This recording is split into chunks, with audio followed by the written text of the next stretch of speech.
Ito na, tutorial na kaparming ng gamit ng plastic na buti na yan. Tunaan natin na pitsay, tsaka buhangin ang lagay natin.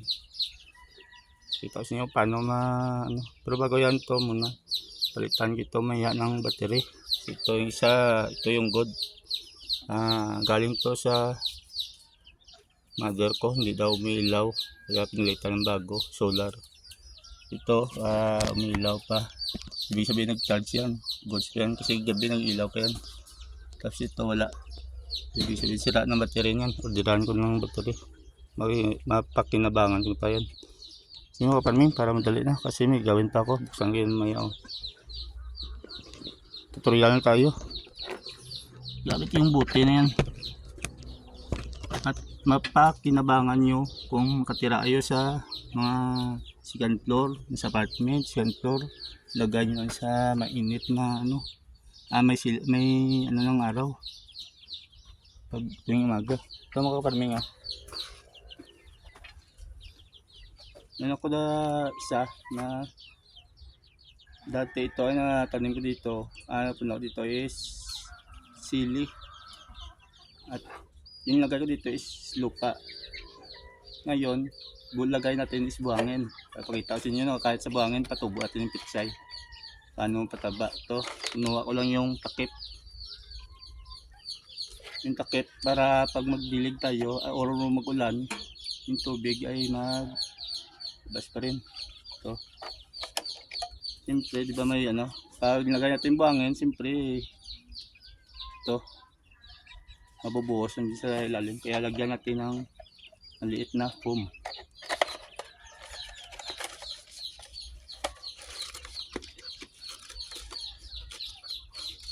At siyempre mga kaparming, ilagyan natin ng mga dahon ito, malikaw. Ito ay masisilbi ding pataba, fertilizer. Pag ito ay mabasa at matuyo, matuyo na ito at mabasa, magiging fertilizer to. Ganyan malunggay. Ito din malunggay, maganda din to. Sinsya na kayo mga kaparming, dahil isang kamay lang tayo. Ito talaga ang ko yung isang hindi pala kita. Sorry mga kaparming.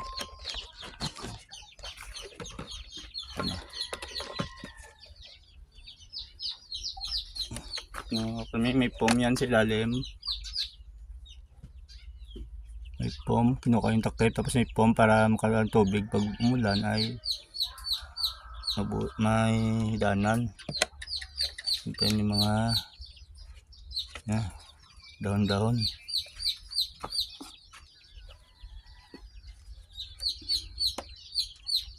Simple lang. Bigyan natin. Tapos mga kaparming, ito buhangin pure ito na buhangin mga kaparming. Ito yung ginagamit sa paghalo ng semento. Ito gawin natin.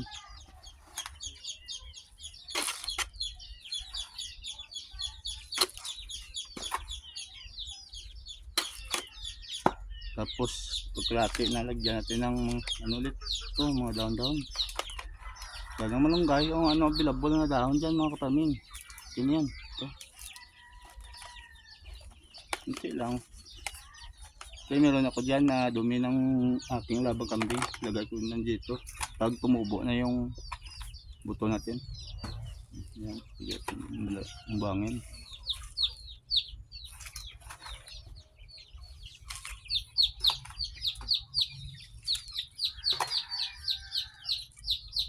Siyempre, ito meron siyang tali mga kaparming. Yan may atin lagyan ng buto para gawa tayo ng panibago para masundan yung mga kaparming.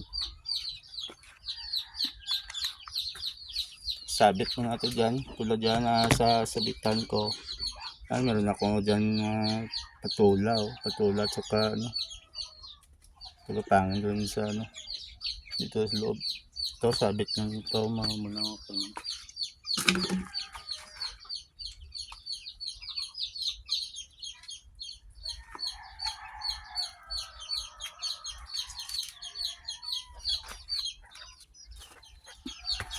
Maya ko na yan mga kaparming, maglagyan ng buto. Tapos ang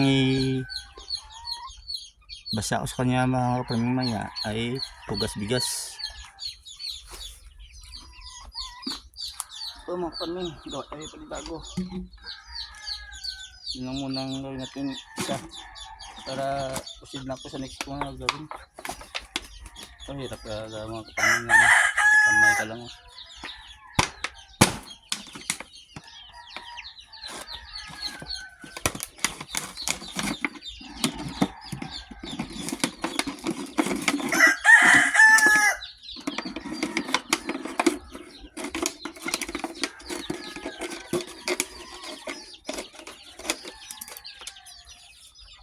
Ito mga kaparming, bali wala itong butas sa lalim, baka magdilig tayo, mas stuck yung tubig dito, malanta yung ating pitsay, kaya gawin natin, butasan natin ito para maka ano yung tubig, dali yan, magdilig tayo.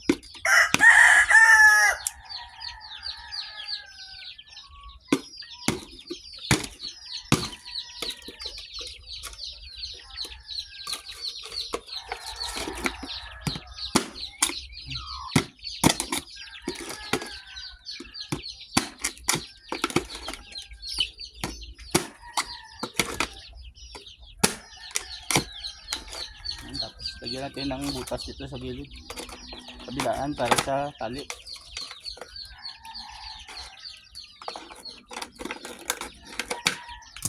Ayan mga kaparming, yung tali gamitin ko.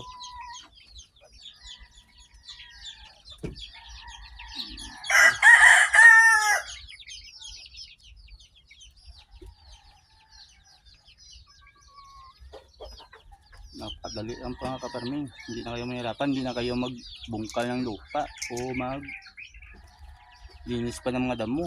Hindi katulad ko na dati dito puros damo, nalinis pa ako. Yung tuturo ko sa inyo is madali, ano ito, useful ito.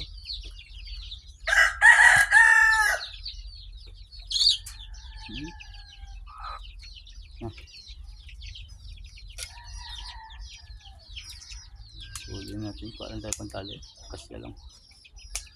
Yan. Yan.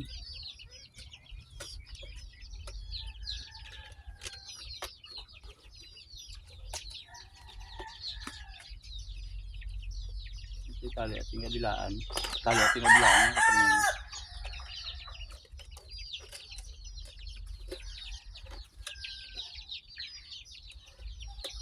Mission mga kaparming, yung sabitan nyo is matibay, baka nasa second floor kayo, sabitan nyo is hindi matibay, tapos may mga kutsi sila, may mga tao. Kailangan matibay din, simple yung tali nyo. So, same procedure mga kaparming. Lagay tayo ng mga, hindi na ako gamit ng foam para dito kasi maliit lang naman to. Ayan. Pero sa inyo yan, kung sundan nyo sa mga nang unang video ko, lagyan na pumukin, hindi, may naman dito.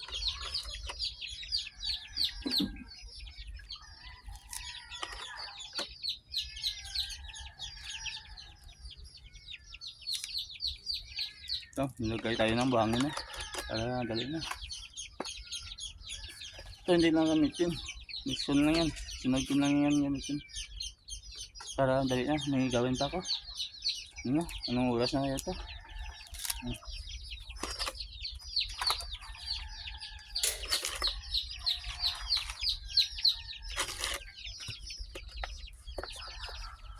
Dami lang ito mga kaparming, at ito ay napakadali lang ito mga kaparming. Kahit bata makuha ito.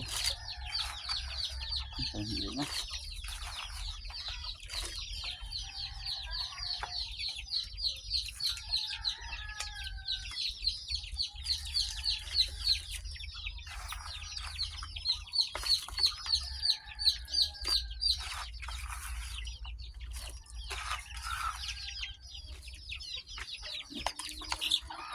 Nakilak kita itong ano, isa 1.5. Ito 1.5. Ito mga kaparming. Ito sabit na ito.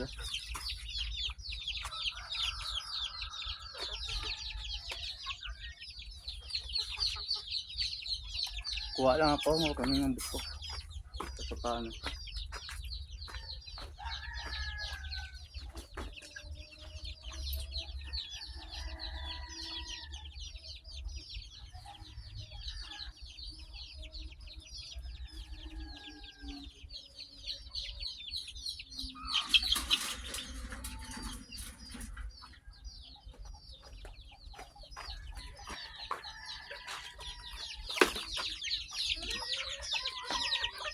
Ito mga kaparming, ito ay hugas bigas. Inimbak ko dito.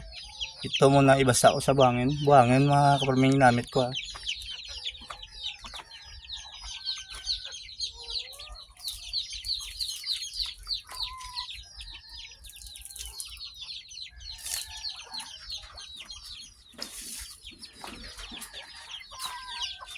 Tapos yan mga kaparming, ilagay tayo buto. Ito na pinakalas na ano. Lagay tayo ng buto mga kaparming. Lagyan natin ng marking kung saan tayo dyan maglagay. Mabaw lang. So dito.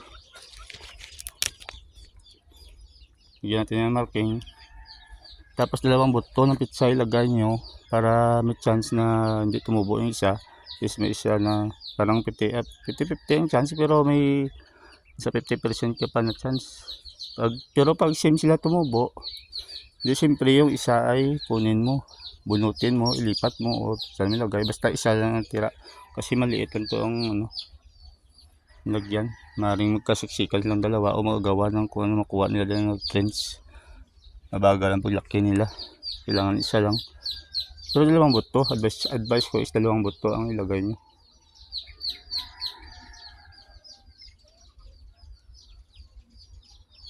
Kami, yung mga gulay ko. Maliit lang ito na ano. Dati ito yung mga damo dito nakatubo. Ngayon, kita nyo mga gulay na. Ang nakabinipits is yung mother ko. Hindi yung sarili ko at yung iba kong mga kapatid. Ako lang naghirap. Pero nakabinipits is yung mga masishare. Yung masipag mag-share, siyempre. Tulungan naman ako. Magpuro yung dumadating sa messenger ko is sa messenger pa mismo yung sinishare. Sa messenger pa mismo na akin ay sinishare. Tapos yung sinishare is yung mga laki ang yoga, yung nag-highlights ng yoga. Yung laki yung bumper. Yan ang sinishare sa akin. Kaya nagpalit na ako ngayon ng account. Marami kasi yung mga relatives yung nag-share sa akin sa messenger na ano. Yan ang sinishare nila. Hindi naman nakakilala sila ng mga tao. Mahilig sila dyan. Hindi sila mahilig sa ginagawa ko. Kaya okay lang yan. At least meron naman dyan naka-benefits ng aking ginagawa. Yung pagtatanim ng gulay. Yan lang mga kapaming. Ito. Gusto nyo may ito para matingnan ko yung size ng battery. Orderan ko na. Kasi sure ako battery itong sira. So mga kapaming. Thank you.